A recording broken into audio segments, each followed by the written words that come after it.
Cotton.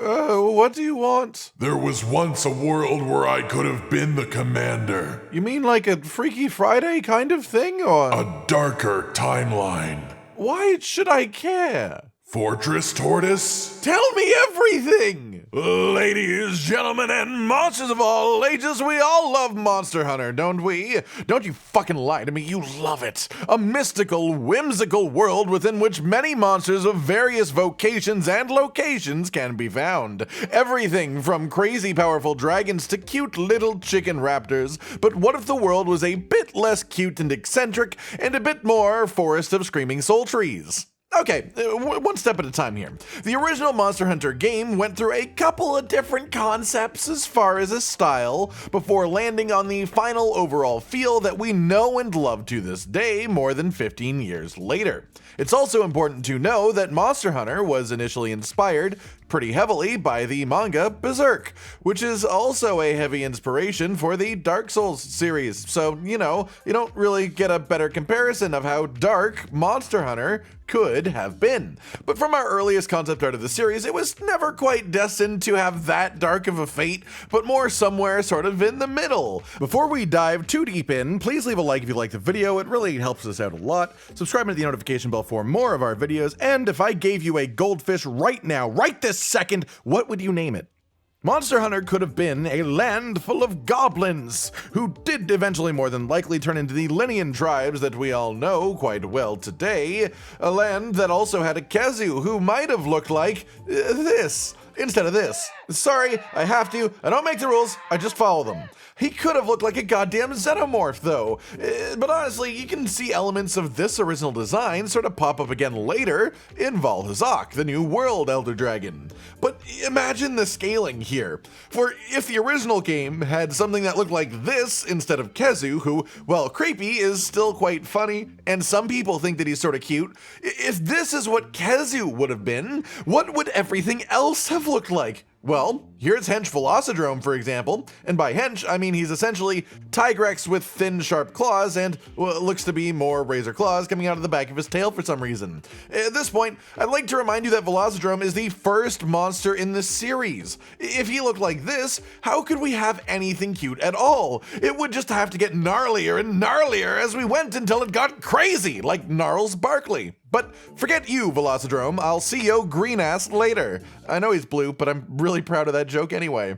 Well, we don't quite have early information about all of the monsters that we eventually got, quite possibly because their design was developed entirely after the shift in aesthetics was decided.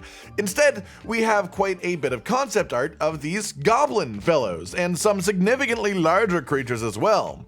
This one is like a halfway mix between Tigrex and Fatalis, which is sort of really damn cool looking, to be real with you. This guy over here is like Tigrex and Seregios had some kind of crossbreeding. Seregios. Honestly, I really wish that we got to see that one, because as much as it is a bit spiky, it also just has a very menacing aura that I'd find hard to deny. I have no idea how to really say this one without sounding like an insane person if you don't have the art for reference, so here's a rhino dinosaur with bushes growing out of its back that can stand up on two legs like a humanoid.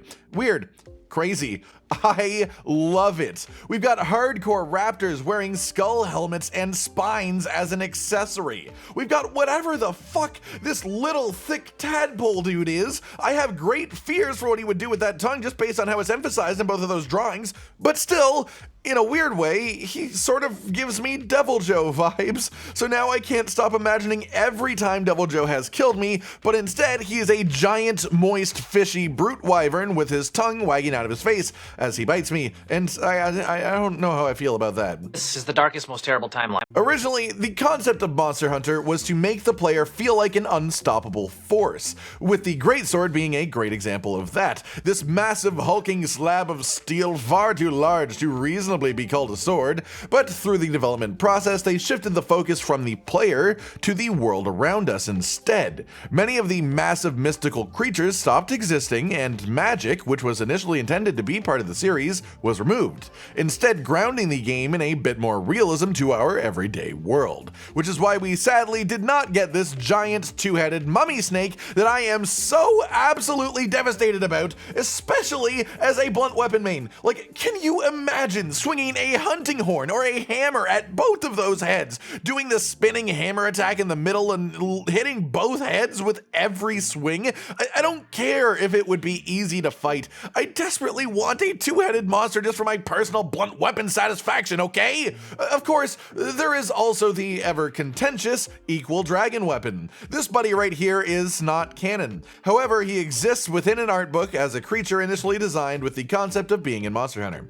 This is what Monster Hunter could have been. It could have had a tortoise with an entire castle living on its back full of little goblin men with ranged weaponry like hand crossbows. It could have. It could have had the Gaia dragon, a gigantic creature with various looks that changed based on its locale. It could have had the panther dragon. Oh, wait, sorry, that's just Teostra and Nargacuga fused together. God damn it. Who keeps fusing the monsters? Or I guess who unfused the monsters into their new forms that we know? I do really like the axe tail design of this creature though. I just wanted to point that out while we're here. We've got this dude who's like an ancient crustacean cross between a lobster and a beetle, and I have no idea if it was intended to be a tiny or massive creature, but I'd love a massive one, I can tell you that much. Do you want to know what Kieran would look like if he were reptilian?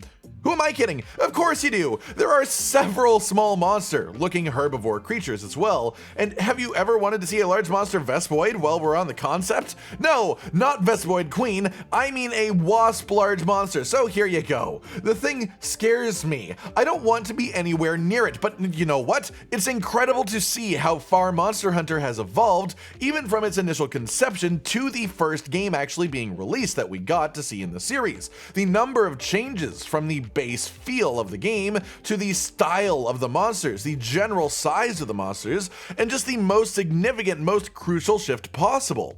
The realization that the series should be about the monsters, about the world, and not really about the hunters. At the end of the day, isn't that what draws most Monster Hunter players in? I mean, don't get me wrong, the combat is incredible, but how would you know that if you didn't have the urge to spend dozens of hours in the game to get good at fighting in the first place? You need that initial draw, that thing that sucks people in. For Monster Hunter as a series, it's the creatures, it's the environments, and it's the goddamn charm of it all, which is driven entirely by the passion that the developers have for this series.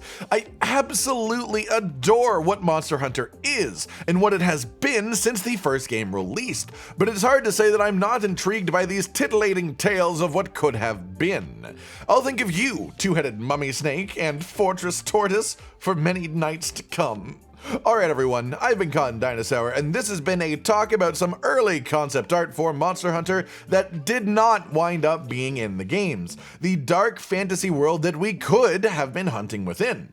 Are you happy that we got the version that we did? Or do you think that you might actually prefer the darker Monster Hunter timeline? If you could have one of these monsters exist as a canon creature fightable in a Monster Hunter game, which would it be? Like if you liked the video, subscribe and hit the notification bell for more, and most importantly, ladies and gentlemen, until next time, stay sweet. Josh, Cotton, and Hollow with the videos, dropping the humor like a hammer on your tippy toes, bringing entertainment on a daily arrangement to take our insanity and turn it into entertainment. Yes, I said entertainment twice, to reiterate that it is nice to look into your faces on a mostly daily basis when you let us in your homes to make the whole world a stage. Goodbye.